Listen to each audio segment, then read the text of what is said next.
Magandang araw! Ngayon nga po ibigay po natin ang magiging game schedule sa December 14, 2024 sa PVL All Filipino Conference 2024-2025. At syempre, ibigay po natin kung saan ito magaganap o venue at saan ito mapapanood ng libre. At pwede naman kayo mag-register para naman live na live nyo mapapanood.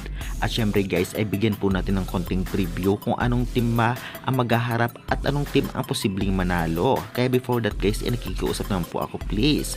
Huwag niyong kalimutan mag-like, comment, subscribe, and pa-hit the notification bell para lagi po kayong updated sa aking mga bonggang video about sa volleyball dito sa Pilipinas.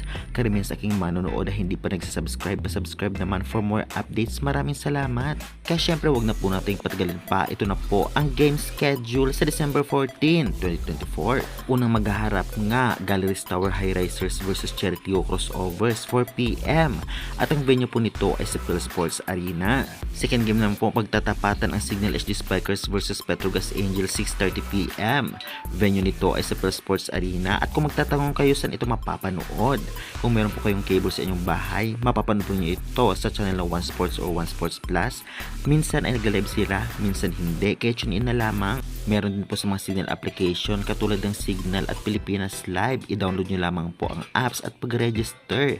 Sulit naman po yung bayad nyo. At meron din pong free sa Google. Search nyo lamang po pbl.ph live sa website ng PVL. 30 minutes late ngunit napakalinaw at buong video. At ngayon naman po ay bigyan natin ng konting preview kung anong team talaga ang posibleng manalo sa mga tapatan na ito. Simulan natin sa Galleries versus Cherry-Tigo. Kitang-kita nga natin na talagang posibleng manalo dito ay ang Cherry-Tigo. Possible pa lamang yan, ngunit alam naman natin bilog ang bola kagaya ng Creamline versus Sauce Coffee na talaga namang kahit nasa lower rank ang Sauce Coffee ay talagang pinahirapan ang defending champion na Creamline.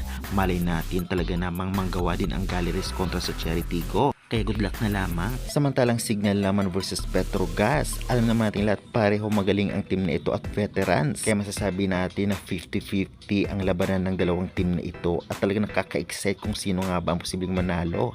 At ang mananalo man ay deserve. Kaya guys, excited ba kayo sa December 14 o last game ngayong December at pagbabalik sa January na ang sunod na laban? I-comment na yan at huwag kalimutan mag-like, subscribe for more updates.